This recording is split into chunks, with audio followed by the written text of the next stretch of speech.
This image, by the way, should be burned into everybody's memory because it defines the path the future is going to take. A year ago, when I stood here, I felt a vibe that we were at the beginning, finally, of a major turnaround for the resource juniors. And I based it on two key narratives. One was the geopolitical conflict, which had been playing out in 2022 with the invasion of Ukraine. And the other was the energy transition and its requirements for a lot more of key energy transition-related materials than the projected growth of the macroeconomy would require. But by April, the persistently high interest rates had essentially snuffed out everything, and it had become quite clear that Russia was very effective at bypassing US sanctions and delivering raw materials to everybody else who didn't sign on with the sanctions regime. By the end of the year, and this started in the middle of the year, we were in a financing winter for the resource juniors.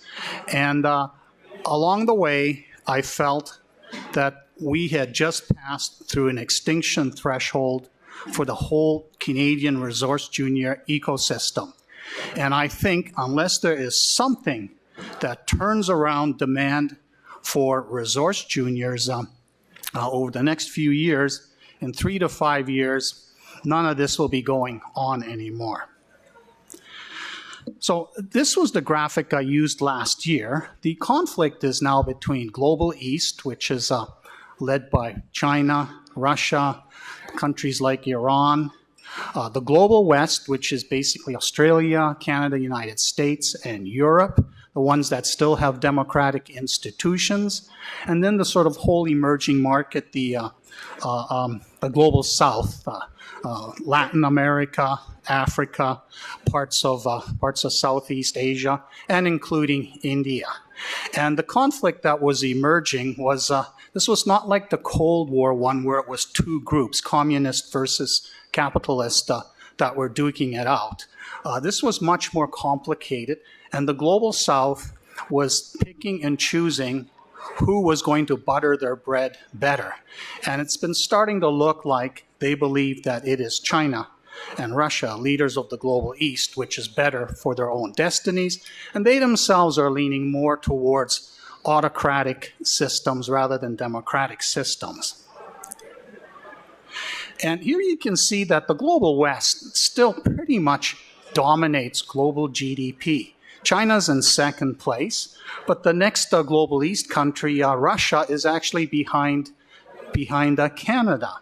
And then we have to go all the way to the bottom for Saudi Arabia, which I also regard as part of the Global East. So we have this concentration of GDP that's in the Global West starting to compete with the Global East.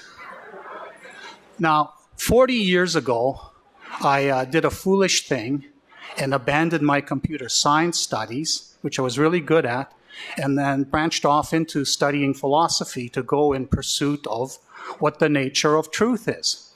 And after, several years, I, figured out, okay, the logical one, which is what computer science is all about. Yes, those are logical truths. Those are obvious. Then I read Thomas Kuhn's Structure of Scientific Revolutions and realized that scientific truths are evolving descriptions of the world that have to be falsifiable and eventually are. And the ones that are best end up prevailing, but none of them have any absolute status. And then there were the fictions, which are assertions, metaphysical type truths, which at the time were all in disfavor. But the most interesting thing that I learned was the nature of ethical truths, that there are no such things as ethical truths, that they in fact are expressions of human will, descriptions, prescriptions of what the world should be like, a world that is finite because of its scarce resources.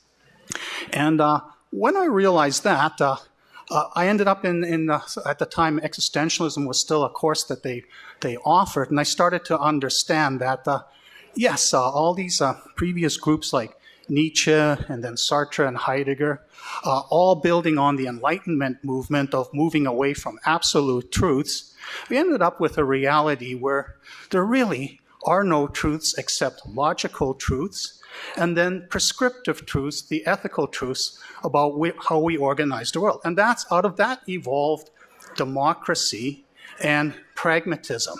And the upper part of this is what the global West is all about. And this is how we normally look at the political spectrum, as going from left to right. But it's really quite different. This is a conservative and liberal. They're all part of the democratic process.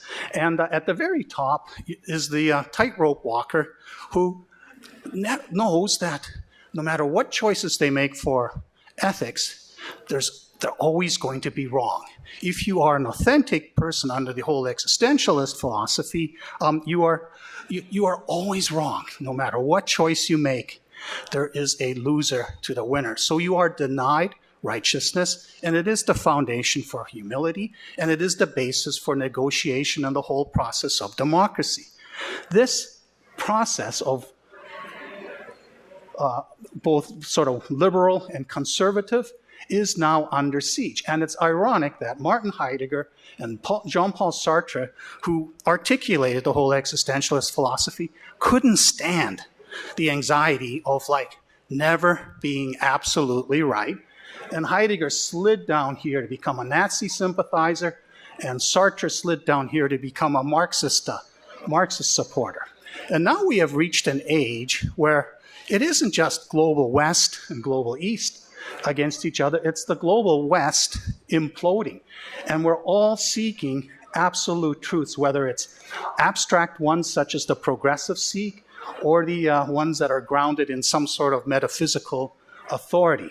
And we have now a group of people who are actually nihilists. They don't believe in any of it, and they just exploit everybody else. And we have a new class of philosopher kings going all the way back to Plato's Republic, who think that they know how everything should be organized.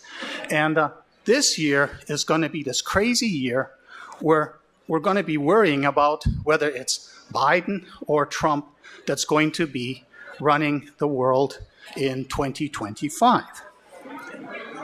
Now, if it is a Trump outcome, anybody who's listening to what he's saying about what he plans to do knows that America is going to remove itself from the global West and become a standalone MAGA land.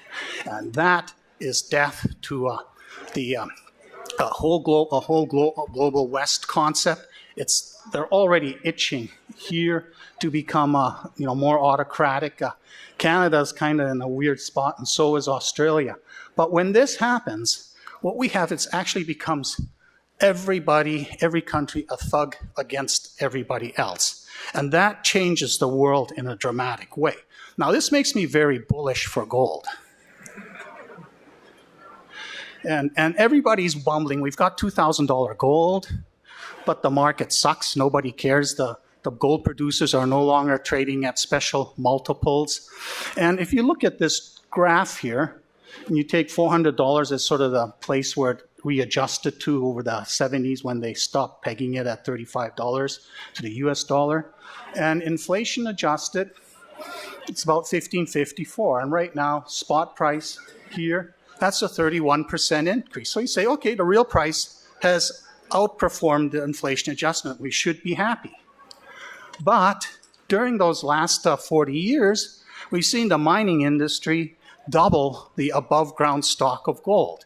This has been the harvesting of the low-hanging fruit that became available when gold adjusted from $35 to sort of $350, $400 an ounce. So what's left is high-hanging fruit with only a 31% real increase in the price of gold. So this is why nobody's excited about $2,000 gold. And the big challenge now is to see if 2,000 can become the floor, inflation end up subdued, and then gold reach higher real prices like $2,500, $3,000 plus an ounce. And you can already see the effects in the declining gold production in the past few years.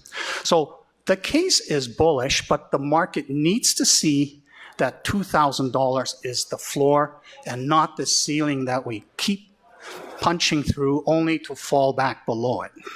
And I think the threat this year that we have the total global West disintegrate, which is absolute medium-term death to the US dollar, because if America's just there for itself, why would anybody continue to rely on the US dollar in any manner? And buying physical gold as a hedge against this uncertain future is now something even a person like myself who has shunned this gold as something to own personally. I prefer to speculate in juniors looking for it. Even I, am thinking it's now time to sock away some gold. Now, that's why Westfall Mining Inc. is one of the companies here today and one of my favorites. And I'm not going to get into details, but they have adopted an optionality strategy where they're not going to spend more money looking for more gold, nor are they going to try and put their project into production. They're waiting for the timing where gold takes off and the appetite to put more deposits into production. And the key here, you've got to be a numbers person. Here is where gold is, and this is where their NPV is at different at the 5% and 10% discount rates. The stock technically should be $4 to $6. It's 90 cents to $1. Now, the thing that's holding it back is it's about 70,000 ounce a year producer, and the big guys are not yet hungry enough to want to consolidate the district. So you sit back and wait and see what happens if we do get gold punching through 2,000 and start getting to 2,500. So all you do is buy this and forget about it. You don't have to follow it, read the news releases or anything. It's a leveraged option on gold, because gold going to 2,500, that's 25%. Who cares? You know, you're getting 5% risk-free in your term deposits. Now, regardless of how the election outcome is, there is a problem that's not going away, and that is that China continues to be on a trajectory where its economy will eventually be the same size as that of the United States. So these two scenarios here, the Biden one where we continue to have this battle between global West and global East, or the MAGA land one where it's everybody for themselves, they all face a major, major problem. And this is the year of the awakening to this problem. And that is this graphic. The blue is the percent of metal supply that America provides. You toss in Europe and it doesn't change very much. Toss in Canada, it does get a little better. But the red is combined Russian and Chinese supply. So in either scenario where the global West and global East really gets intense, where Ukraine gets swallowed by Russia and they start moving east or westwards into Europe, and China says, okay, Taiwan, that's it. No more fooling around pretending you're independent. In either scenario, there's going to be a problem how the biggest economy in the world, plus the other biggest economies in the world, excluding China, are going to secure their raw material supply if we end up in an irreparable geopolitical conflict with the global East. So, and a strange thing is happening. Neodymium is the symbol for the rare earth sector. China dominates rare earth supply. And despite all this, the rare earth prices are plunging to recent lows. You can see the spike here in this period, and it's going down.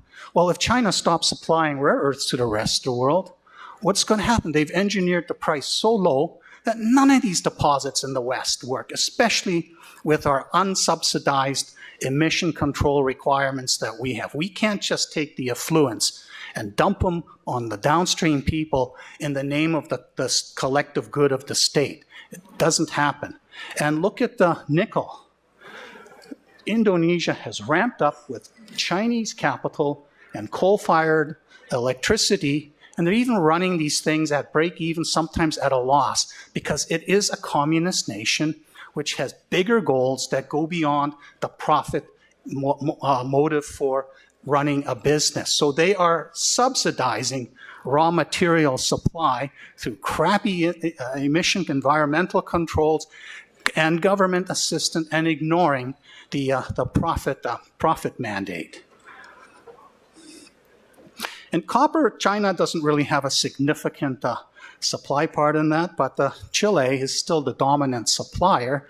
And with copper, if the energy transition goals remain intact, which they probably won't if Trump becomes the leader of the United States, there's going to have to be a scramble to find new copper. And Congo, it's a ticking time bomb. I mean, anything can go wrong there. And uranium's the one bright spot, and China depends very much on Kazakhstan's supply. When we had this bull cycle back here, Kazakhstan was a nothing burger back then, but it came on stream here, and they killed the uptrend. But Kazakhstan sends its stuff to Russia to be enriched, which sells it to the rest of the world. We do it there because we don't like to store the leftovers in our backyard. We prefer Russia, who doesn't care about the downstream victims, do it over there. So we, through our NIMBY attitude, have created this vulnerability. And they're now thinking very hard about re-establishing enrichment capacity in global West nations. But most of this stuff goes to China right here.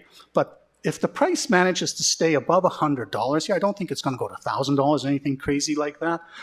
We do have a revival of exploration in Canada, especially Athabasca Basin and up in Nunavut, where we have these unconformity-style deposits. And the United States will also get a revival.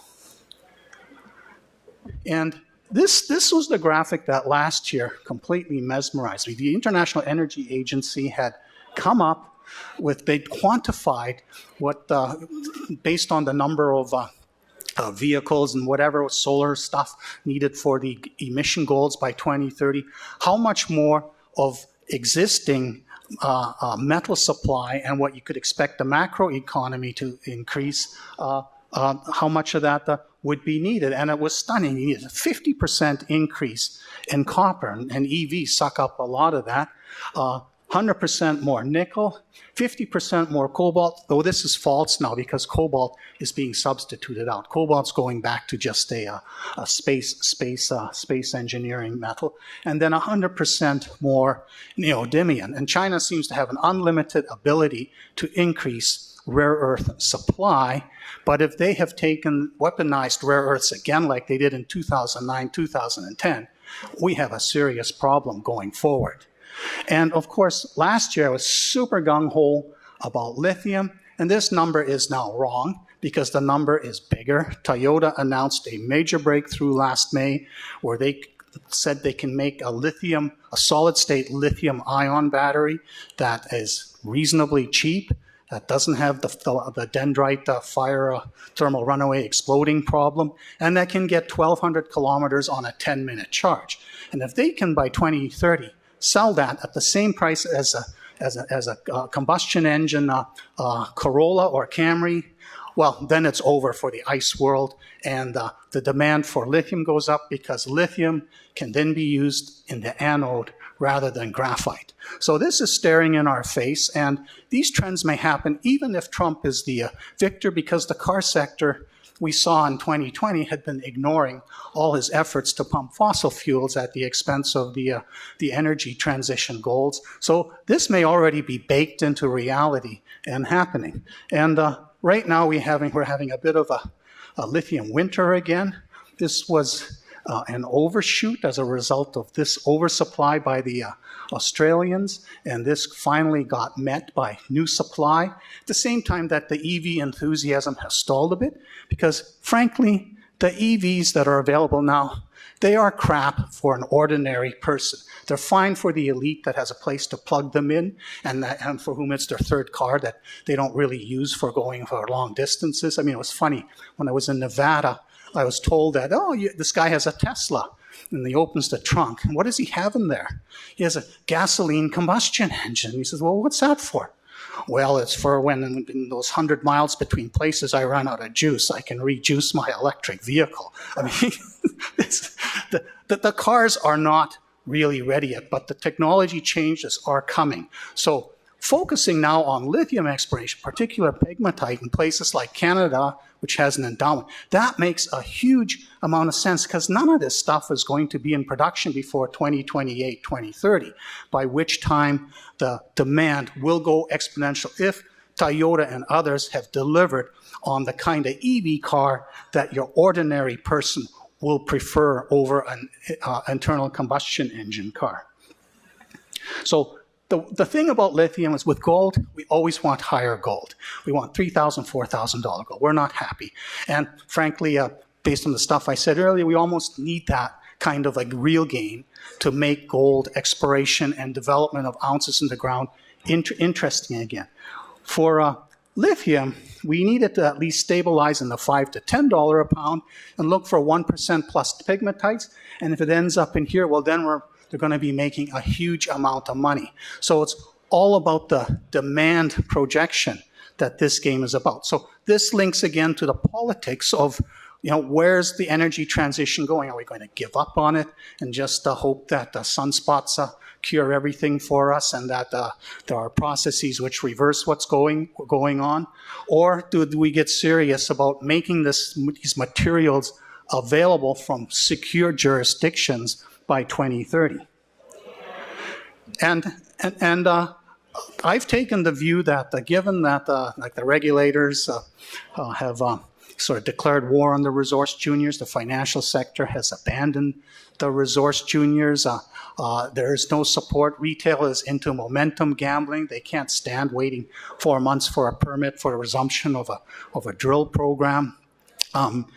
So I've kind of accepted this sector may be dying, and I've gone on a binge to scour all the juniors for my 2024 bottom fish collection. There's only 8 favorites right now.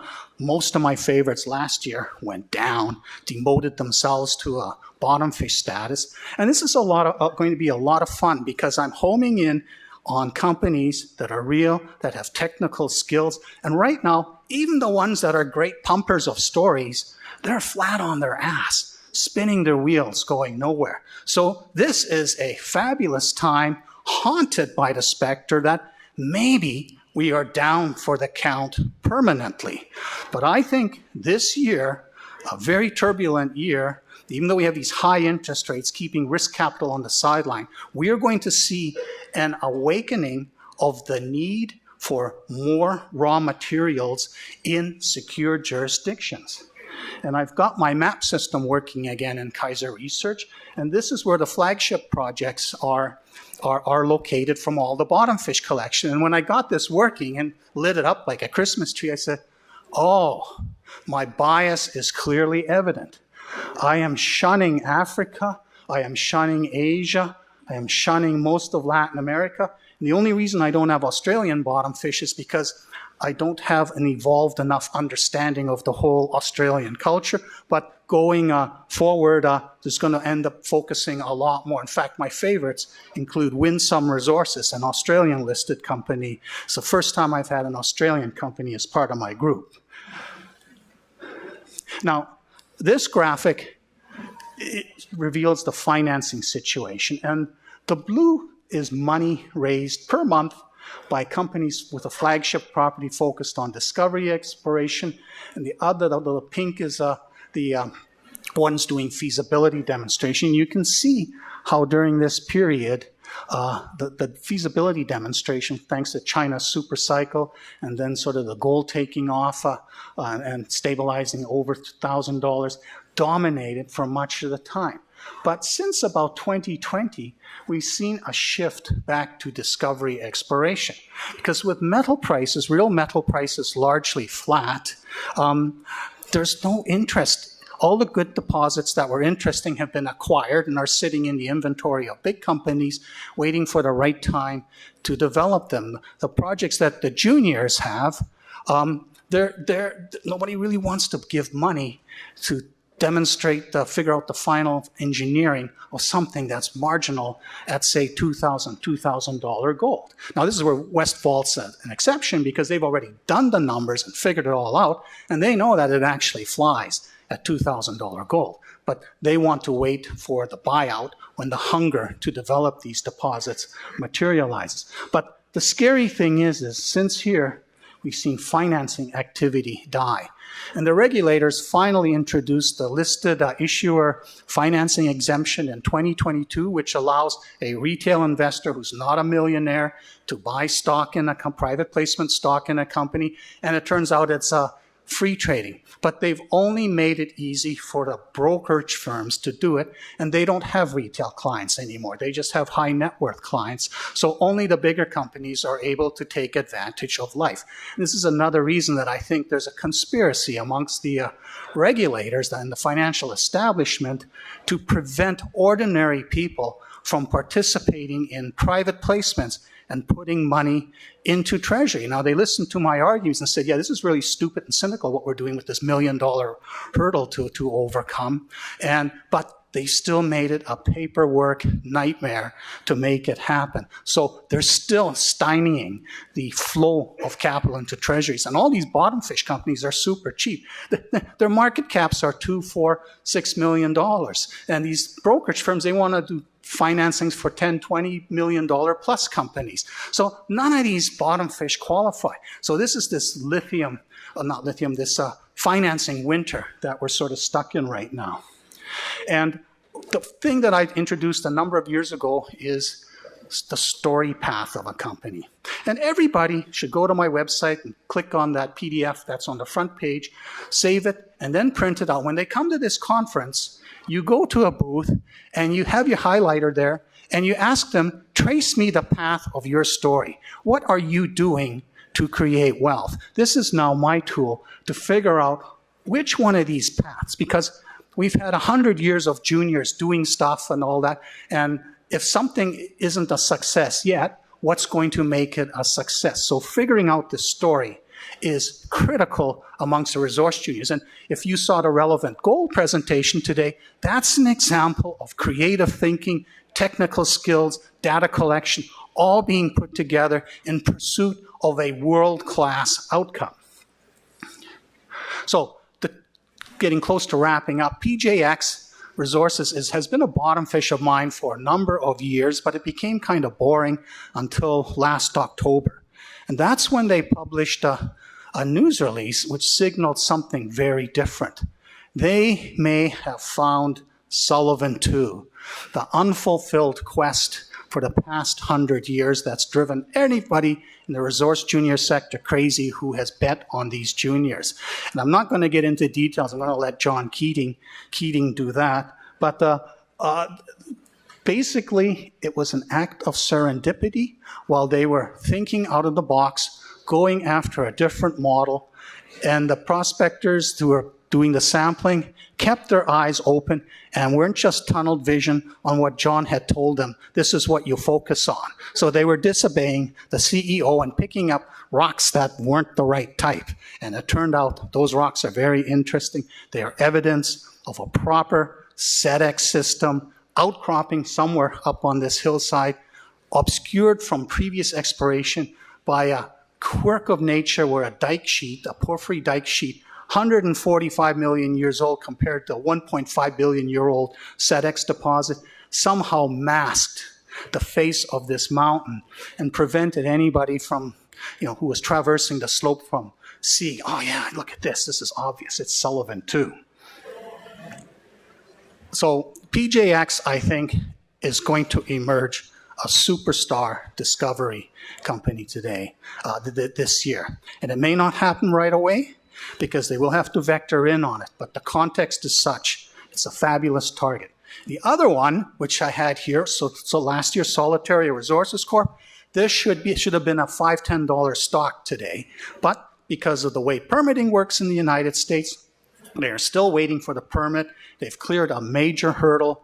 They hope to have it by May, which is when they can go back in there and drill at Golden Crest. And I'll let Chris Harold explain why this area has 15 prospecting pits that you can see from the LiDAR survey versus 150,000 pits on the other side of the Black Hills, where 90 million ounces have been identified in the past 100 years. And This is one of the last giant exploration frontiers available at surface that doesn't require hopelessly expensive and deep holes.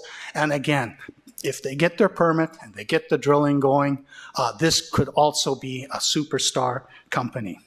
And just to finish off, I should let everybody know, in 2025, I'm shifting to a $200 a month fee for access to Kaiser research.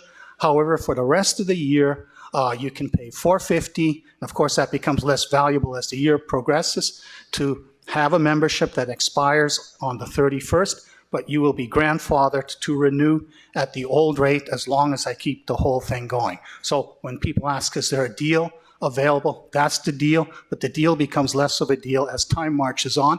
And if you believe my story about the awakening that's happening and a shift in attitude towards supporting exploration and development in Canada and the United States, and you start looking at these beaten up companies that are trading as if indeed the extinction threshold has been crossed, now's the time to do this. Thank you.